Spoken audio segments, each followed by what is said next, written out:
राष्ट्रीय खाद्यतेल अभियान, ऑइल पाम किंवा पाम तेल आपण म्हणूयात, तेल पाम झाले ट्रान्सलेशन. ठीक आहे. सो राष्ट्रीय खाद्यतेल अभियान योजनेची संकल्पना स्पष्ट करा. खाद्यतेल आत्मनिर्भरतेच्या दिशेने तिची भूमिका स्पष्ट करा. तसेच या योजनेच्या अंमलबजावणी समोरील प्रमुख अडचणींचे विश्लेषण करा. टोटली करंट बेस्ड क्वेश्चन आहे. ऑइल पामचं प्रोडक्शन म्हणजे प्रोडक्शन वाढवण्याचा सरकार मिशन मोडवर प्रयत्न करते. एक स्कीम असते नुसती मोडवर असते, दुसरी असते मिशन मोडवर. मिशन मोडचा अर्थ काय? पटकन झालं पाहिजे, सरकार त्याला खूप पॉझिटिव्ह आहे. सो ऑइल पामचं हे मिशन मोडवर आपल्याला दिसून येतं, का तर तेवढी जास्त गरज सध्या आहे. ठीक आहे. मग तुमचा टाइम आता स्टार्ट होतोय. पहिल्या 2 मिनिटांमध्ये स्ट्रक्चर, पुढच्या 5 मिनिटांमध्ये उत्तर. लोकस फोकस तुमचं तुम्ही आयडेंटिफाय करायचा. नंतर आपण डिस्कस करूया काय करायचं ते.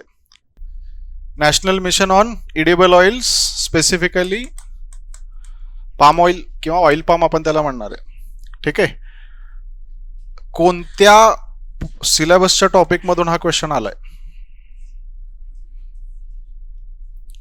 क्रॉपिंग पॅटर्न मधनं नाही आहे. आता इम्पॉर्टंट क्रॉप्स कोणता आहे? इम्पॉर्टंट क्रॉप्स वाला आहे. पुढे जाण्याच्या आधी मला सांगा हे काय इम्पॉर्टंट क्रॉप आहे? ऑइल पाम काय इम्पॉर्टंट आहे? इम्पोर्ट करतो म्हणून इम्पॉर्टंट आहे काय? जवळपास 1.5 लाख कोटींचं एडिबल ऑइल दरवर्षी आपण आयात करतो, जे काही आपल्याला कमी करायचंय. एवढी मोठी आयात असेल तर बघा, ग्लोबल मार्केट्समध्ये जर प्राइसेस अपडाऊन झाले तर साहजिक आहे याचा खूप मोठा इकॉनॉमिक, पॉलिटिकल, सोशल फटका आपल्या इथं बसतो. फक्त इकॉनॉमिक नाही हा, सोशल पण आहे. का तर याचा सोशल फटका काय बसणार आहे? अरे बोला पटपट. लोक ताट वाट्या घेऊन चालू करतात बघा, लगेच बदडायला आंदोलनं सुरू होतात. पॉलिटिकल फटका काय? या सगळ्याचा ब्लेम कुणावर टाकला जातो? पॉलिटिशियन्सवर टाकला जातो. आणि इकॉनॉमिक फटका काय? अफोर्डेबिलिटी कमी होते, इन्फ्लेशन तिथं वाढतं. बरोबर. म्हणून हे मिशन महत्वाचं आहे, हे समजून घ्या. सो इंट्रोडक्शन मध्ये आपल्याला प्रॉब्लेमला मेन्शन करावं लागेल की भाई अराउंड 56-57% ऑइल इम्पोर्ट्स बाहेर नाही, म्हणजे ऑइल इम्पोर्ट्स आपले होत आहेत, ज्याची कॉस्ट अराउंड किती दिसते आपल्याला? 1.5. आता हे 2 वर्षापूर्वीचा आकडा आहे, 1.5 लाख करोड. आज अजून थोडंसं 2 लाखाच्या आसपास ते पोहोचलेलं असेल. याचा फटका इन्फ्लेशनवर आहे, सोशल कॉस्ट आहे, पॉलिटिकल कॉस्ट आहे. That's why this mission is important. मग आता ऑब्जेक्टिव्ह फोकसचा विचार जर केला तर मिशन काय आहे? ठीक आहे. क्वेश्चन्सला कसं ऍड्रेस करतंय आणि या मिशनच्या इम्प्लिमेंटेशन मध्ये चॅलेंजेस काय आहेत, असे 2 फोकस आपल्याला इथं दिसून येणार आहेत. मग सुरुवात करूयात. पहिले उत्तराचं स्ट्रक्चर बघून घेऊयात काय असेल. ओके. सो सगळ्यात पहिले अराउंड 56% पेक्षा जास्त खाद्यतेल आयातीवर आपलं अवलंबून असलेलं दिसून येतं. किमती कमी जास्त होतात, याचा फटका राजकीय आणि आर्थिक आपल्याला इथं बसणार आहे. म्हणून हे मिशन महत्वाचं. असं एक simple introduction eight effective introduction आपल्याला करता येणार आहे. प्रयत्न करा इंट्रोमध्ये डेटा आणण्याचा, प्रयत्न करा तो रिलेव्हेंट असावा, प्रयत्न करा त्याला आजच्या प्रश्नासोबत जोडता येईल. आता याची आणखी एक सुरुवात करता येऊ शकते की recently oil prices has cost around 200 rupees per KG. गेल्या 1-2 वर्षाखाली किती झाल्या? त्या 200 रुपयांपेक्षा जास्त गेल्या. का? तर इम्पोर्ट जास्त आहेत, म्हणून मला प्रोडक्शन इथं करायचंय. सो असं पण एक वेगळं इंट्रोडक्शन आपल्याला करता येऊ शकतं. मग आता उत्तराच्या फोकसकडे जाऊयात. उद्दिष्ट काय आहे? तेलपाम वाढवायचं आहे आपल्याला, किंवा पामतेलाचं प्रोडक्शन जे आहे ते आपल्याला वाढवायचं आहे, उत्पादन वाढवायचं आहे. त्याच्या पुढचा ऑब्जेक्टिव्ह आपल्याला सप्लाय चेन पूर्णपणे विकसित करायची आहे, जेणेकरून दीर्घ उत्पादन आपल्याला येणाऱ्या कालखंडामध्ये तिथं मिळेल. ऑब्जेक्टिव्ह सिंपल असणार आहेत. Area, production, most importantly supply chain. हे 3 कीवर्ड्स आपल्याला ऑब्जेक्टिव्ह, कोणत्याही स्कीमच्या ऑब्जेक्टिव्ह मध्ये हे 3 कीवर्ड आपल्याला वापरता येतात.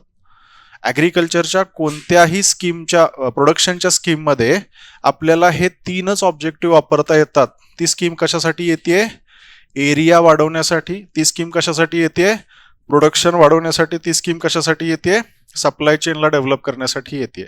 ठीक आहे. सो हा एक निंजा टेक्निक आहे, लक्षात असू देत. त्याच्यानंतर स्कीम मध्ये आपण फोकस कशावर करतोय, तर स्कीमचे फायदे असणार आहेत. तेल उत्पादन वाढवायचंय पर हेक्टरी, कमी क्षेत्रामध्ये जास्त उत्पादन इथं मिळणार आहे, आणि मोस्ट इम्पॉर्टंटली आपली जी आयात निर्भरता आहे ही आयात निर्भरता आपल्याला तिथं कमी करता येऊ शकते. ठीक आहे. सो बेनिफिट झाले, ऑब्जेक्टिव्ह झाले. आता प्रॉब्लेम्स काय आहेत? ऍक्च्युअल मध्ये प्रॉब्लेम्स खूप मोठे आहेत.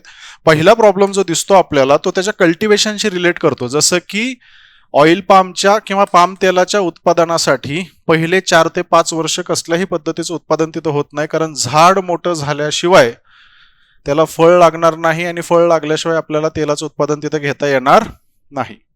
मग याचा फटका कसा बसतोय? निगेटिव्ह फटका बसतोय. कशामुळे निगेटिव्ह? फार्मर्स लगेचच याच्या प्रोडक्शनकडे जाणार नाहीयेत. म्हणजे असं इमॅजिन करून चला, कालपर्यंत तुम्ही गव्हाचं उत्पादन घेताय ना, आज पाम तेल लावलं, गहू तुम्हाला दरवर्षी 5-50 हजार तरी देत होता, हे पुढचे 4 वर्ष काहीच देत नाही. त्याच्यानंतर उत्पादन जास्त आहे, पण 4 वर्ष तुम्हाला सस्टेन करायचं आहे विदाऊट एनी प्रोडक्शन. ही सगळ्यात मोठी अडचण आपल्याला या स्कीमच्या बाबतीमध्ये दिसून येते. म्हणून farmers are not very proactive for cultivation of oil palm. त्याच्यानंतर पुढचा प्रॉब्लेम जो आहे तो पर्यावरणीय आणि संसाधनाची मर्यादा. आता हे ट्रॉपिकल क्रॉप आहे, ऍक्च्युअली इक्वेटोरियल रिजन मध्ये हे खूप चांगलं येतं, त्याला आपण ट्रॉपिकल रिजन पर्यंत घेऊन आलोय, म्हणजेच याला पाण्याची गरज जास्त असणार आहे. आणि पहिल्याच प्रश्नामध्ये आपण बघितलंय भारताचा पाण्याच्या नावानं ठणठण गोपाळ आहे. सो आपण कोणत्या रिजन मध्ये यांना लावणार आहे? जिथं पावसाचं प्रमाण जास्त आहे. मग त्या रिजन मध्ये आपण कशाचं उत्पादन घेतोय सध्या? ऊसाचं उत्पादन पावसाच्या रिजन मध्ये घेत नाही आपण, तांदळाचं घेतोय. बरोबर. ह्या दोघांमध्येच कॉम्पिटिशन आपल्याला तिथं दिसून येऊ शकतं. अजून एक मेजर फोकस काय माहितीये का, पर्यावरणाचं सांगायचं जर झाला तर इथं आपण यांचं प्रोडक्शन इक्वेटोरियल फॉरेस्ट एरियामध्ये घेण्याचा प्रयत्न करतोय. जे इक्वेटोरियल फॉरेस्ट प्रिस्टीन फॉरेस्ट आहेत, जिथं कसलाही ह्युमन इंटरफेरन्स नाही, त्या पूर्णच्या पूर्ण इकोसिस्टीम डॅमेज होण्याचा धोका सुद्धा तिथं आहे. म्हणून जे एन्व्हायरमेंटल ऍक्टिव्हिस्ट आहेत ते या स्कीमच्या प्रमोशनला विरोध करत आहेत. 2 पोटेन्शियल एरियाज आयडेंटिफाय करण्यात आले जिथं ऑइल पॉमचं प्रोडक्शन आपल्याला घेता येईल. पहिला अंदमान निकोबार आहे, दुसरा नॉर्थ ईस्ट आहे, जिथं आज आपल्याला भारतातली शेवटची प्रिस्टीन फॉरेस्ट दिसून येतात. प्रिस्टीन फॉरेस्टचा अर्थ माहिती आहे काय असतो? प्रिस्टीन फॉरेस्ट कशाला म्हणणार आहे? अशी फॉरेस्ट ज्यांचं फॉर्मेशन गेल्या 50-60 हजार वर्षापासून चालू आहे. ती जर मी नष्ट केली तर पुन्हा त्याच पोझिशनला पोहोचायला त्यांना अजून किती वर्ष लागणार? 50 ते 60 हजार वर्ष तिथं लागणार.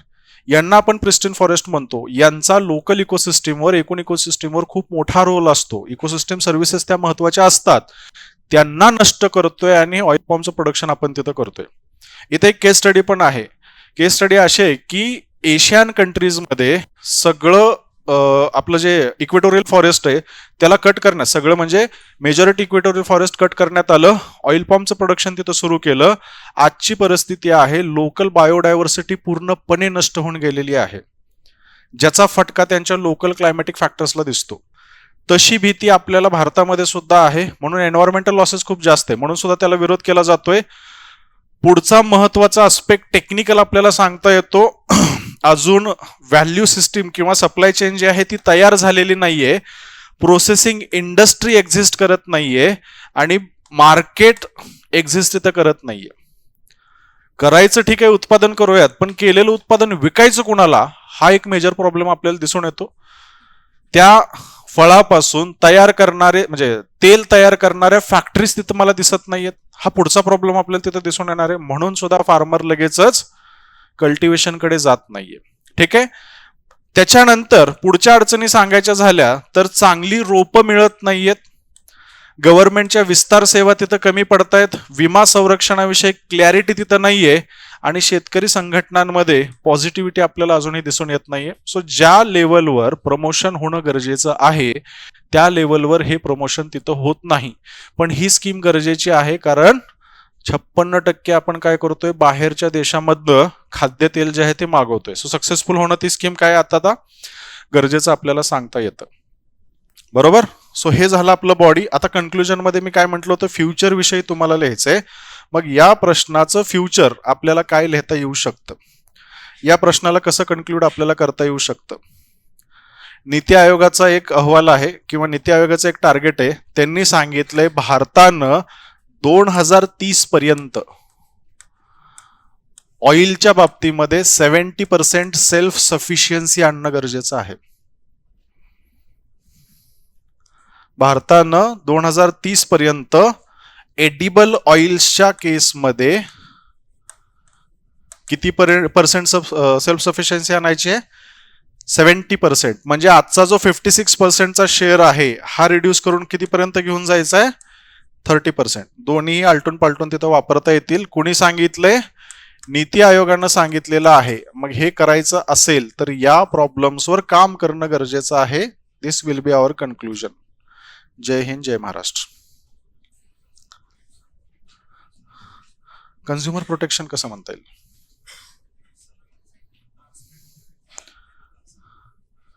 हा हेल्थ कन्सर्न्स आहेत ते बॉडीमध्ये लिहू शकतो आपण, बॉडीमध्ये लिहू शकतो. आता बघा याचे फायदे तोटे आहेत. क्वेश्चन फायद्यांविषयी आहे, मग तोटे जास्त इथं एक्सप्लेन, म्हणजे तो हेल्थवाला तोटा इथं नका टाकू. येस, ठीक आहे, लक्षात आलं सगळ्यांना. पुढे जाण्याच्या आधी पुन्हा एकदा मला वाटायला लागलं तुमचा कार्यक्रम होऊन बसलाय. बघा क्वेश्चनचे 3 पार्ट असतात. इंट्रोडक्शन आहे, बॉडी आहे आणि कन्क्लुजन आहे. इंट्रोडक्शन मध्ये प्रेझेंट वापरा, प्रेझेंट आणा. बॉडीमध्ये त्याचा पास्ट म्हणजेच अनालिसिस पार्ट असतो. कन्क्लुजन मध्ये त्याचं आपल्याला काय लिहायचंय, आता फ्युचर लिहायचंय. फ्युचरमध्ये तुम्ही टार्गेट्स लिहू शकता, तुम्ही विजन लिहू शकता. काहीच नाही आठवलं तर सस्टेनेबल डेव्हलपमेंट गोल ठोकून द्या. काहीच नाही आठवलं तर सस्टेनेबल डेव्हलपमेंट गोल, ते बी नाही आठवलं तर विकसित भारत. बरोबर, सिंपल असतील पण हरकत नाहीये, सिंपल असतील हरकत नाही. आठवतच नसेल तर हे 2 वापरायचे. याचा अर्थ असा नाही की 20ला 20 प्रश्न माझे सस्टेनेबल डेव्हलपमेंट गोलचे दिसत आहेत. ठीक आहे, सो 1-2 प्रश्न जिथं कन्क्लुजन आठवत नाहीये तिथं तुम्ही हे कन्क्लुजन्स वापरा, पण प्रयत्न करा बाकीच्या प्रश्नांमध्ये नंबर्समध्ये टार्गेट असावेत. प्रयत्न करा काहीतरी गव्हर्नमेंट ऑफ इंडियाचं विजन इथं तुम्ही दाखवताय. जसं की या प्रश्नामध्ये आपण काय सांगितलं, नीती आयोगानं सांगितलंय target should be around 70% of self sufficiency by 2030. ठीक आहे, एकदम ऍप्ट आहे, छोटा डेटा सेट आहे, लक्षात लगेच राहतो, उत्तराला झकास करून टाकतो. तेवढी काळजी आपल्याला तिथे घ्यायची. ठीक आहे, त्याच्यानंतर आता पुढच्या प्रश्नाकडे जाऊयात.